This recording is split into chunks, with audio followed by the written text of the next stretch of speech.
परिवार में, हमारे खानदान में, हमारी बिरादरी में कोई बच्चा लेखपाल होगा, कोई मीडिया में होगा, कोई नेता होगा, और जब नेता होगा तो थाने का घेराव करेगा, आप जैसे 100-200 लोगों को लेकर पहुंच जाएगा, उसको कानून की बारीकियां मालूम होगी। जब कानून की बारीकियां मालूम होगा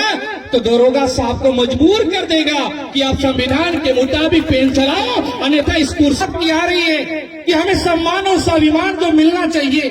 बाबा साहब भीमराव अम्बेडकर ने जो संविधान लिखा, उस संविधान के मुताबिक आज भी हम वंचित हैं।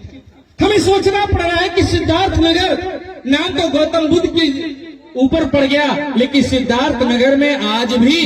जिस प्रकार से एक जाति विशेष के लोग विधायक बनते हैं, एक जाति विशेष के लोग सांसद बनते हैं, और एक जाति विशेष के लोग जब उच्च पदों पे चले जाते हैं, तो हमारी गिनती क्या है? सवाल इसका है कि ये जितनी अति पिछड़ी जातियां हैं, जिसमें हम भी हैं, ये अति पिछड़ी जातियां अगर सामाजिक न्याय के पायदान पर अगर हम देखें, तो आप बताइए, अगर आपके घर में अभी कुछ व्यवस्था हो जाए, कोई अकारण रूप से कोई घटना घट जाए, तो हमारी पुलिस चौकी पे और थाने पे सुनने वाला कोई नहीं है, हमारे पक्ष में कोई बात करने वाला नहीं है। जो थानेदार बैठे हैं, जो दरोगा जी बैठे हैं, वो भी जाति विशेष के हीन भावना से ग्रसित हैं, और जाति के आधार पे हमारा शोषण होता है, हमारे खिलाफ रिपोर्ट लिखी जाती है, लेकिन हमारी आवाज उठाएगा कौन? लखनऊ से लेकर गांव सभा तक हमारी नुमाइंदगी और हमारा वहां पे पदाधिकारी नगर मात्र हैं। तो सवाल मेरे माताओं, बहनों, मेरे भाइयों इसका है कि आजादी के 75 साल 77 साल बीतने के बाद भी हम किस पायदान पे हैं और हम कैसे आगे बढ़ेंगे? क्या जिस प्रकार से हम लोगों ने या हमारे पूर्वजों ने सामंतवादियों का दर्द सहा है, सामंती लोगों की उलाहना सुनी है, उनके दास बनकर रहे हैं, क्या हम चाहते हैं कि हमारे बच्चे भी, हमारे पोते भी उसी प्रकार से जीवन यापन करें, या उनकी जीवन दशा बदलना चाहते हैं? और जीवन दशा बदलना चाहते हैं तो मात्र दो ही विकल्प है हमारे पास। एक विकल्प है कि आप अपने बच्चों को अंग्रेजी माध्यम के स्कूल में पढ़ाएंगे, आप प्राइमरी स्कूल में नहीं पढ़ाएंगे, भले ही आप एक ही कपड़े पूरे साल 365 दिन पढ़ेंगे, लेकिन प्राइमरी स्कूल में पढ़ाएंगे कतई नहीं, क्योंकि प्राइमरी स्कूल में पढ़ाने का मतलब हमारा बच्चा उस रेस में नहीं बैठ पाएगा जो आज कंपटीशन का युग है और जो अंग्रेजी मीडिया का युग है। तो हम भले भूखे पेट रहेंगे, एक रोटी कम खाएंगे, फटे पुराने कपड़े पहनेंगे, हम शादी विवाह में फिजूल खर्ची नहीं करेंगे, हम दिखावापन नहीं करेंगे, लेकिन अपने बच्चे को अपने कस्बे में, अपने नगर में, अपने जिले के जो सबसे बेहतरीन स्कूल होगा, भले ही प्राइवेट होगा, हम उसमें पढ़ाएंगे। क्योंकि सरकार आपके साथ नहीं है, सरकार आपके साथ बगावत कर रही है, सरकार आपको महाकुंभ के नाम पे, तो सरकार तमाम धार्मिक आयोजन के नाम पे आपके दिमाग को एक तरह से विचलित कर रही है, और जो शिक्षा फ्री होनी चाहिए, जो स्वास्थ्य फ्री होना चाहिए, उससे आपको दूसरे रास्ते पे ले जाने का प्रयास।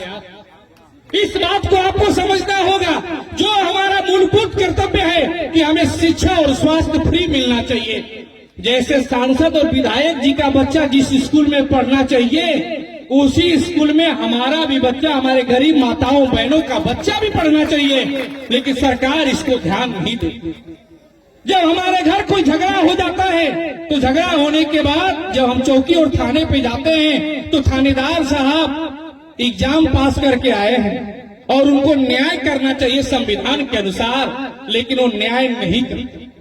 जब न्याय नहीं करते, उनके मन में जाति का विष पनप रहा है, बचपन से वो जिस वातावरण में है, उस वातावरण में उनकी जाति समा गई है, और उस जाति की दृष्टि से हमें देखते हैं, अपनी नंगी आंखों से नहीं देखते हैं। और दूसरी तरफ आज के दौर में जो विलासिता हो गया है, हमारे घर में अच्छे पर्दे हो जाए, अच्छे सोफा हो जाए, और सरकारी नौकरी वाले लोग उसी विलासिता के जीवन में जो घुसखोरी बढ़ गई, उस घुसखोरी के दम पे हम गरीब आदमी के साथ न्याय कौन करेगा?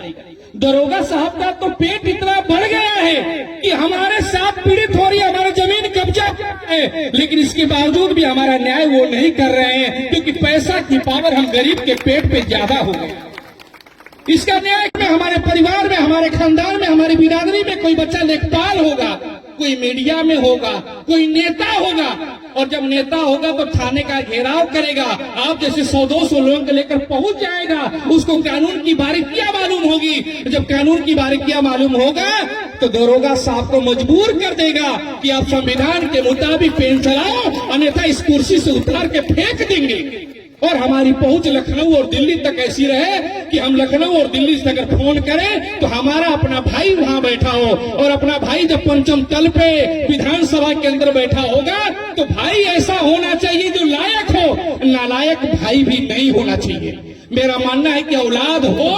तो अच्छा हो, अगर नालायक औलाद है तो भगवान बे औलाद कर देना, लेकिन नालायक औलाद मत देना। अगर हमारा प्रधान हो, हमारा बीडीसी हो, हमारा जिला पंचायत हो, हमारा विधायक हो, हमारा सांसद हो, तो ऐसा हो जो हम गरीबों की, हमारी बिरादरी के लोगों की सुने। ऐसा नहीं है कि उसके अंदर अहंकार आ जाए, वो घमंडी हो जाए। अगर घमंडी हो तो संविधान में बाबा साहब ने एक ताकत दी है, 5 साल के बाद उसको हटा देना, और जिंदगी में पूरे खानदान अगर लग जाए तभी भी उसको कभी जिताना मत। उसी को जिताना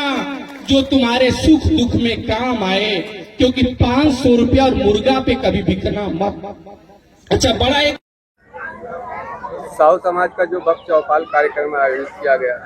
इस चौपाल के माध्यम से साहू समाज का क्या नेतृत्व है? ये साहू समाज के इस चौपाल में हम लोगों ने पूरे उत्तर प्रदेश में, आज ये सिद्धार्थनगर में ही चौपाल नहीं रहे, पूरे प्रदेश में हम लोगों ने ये कार्यक्रम शुरू किया है। और इस चौपाल का एक ही विषय है, हमारे समाज को जागरूक करना, हमारे समाज में उच्च शिक्षा का प्रादुर्भाव हो और राजनीतिक क्षेत्र में हमारे समाज की भागीदारी बढ़े। इसके लिए हम सभी ने उत्तर प्रदेश में सभी जनपदों को चिन्हित किया है, और जहां जहां भी हमारे समाज के लोग इसके लिए तैयार होंगे, हम लोग वहां पर जा करके उनको जोड़ने का काम करेंगे।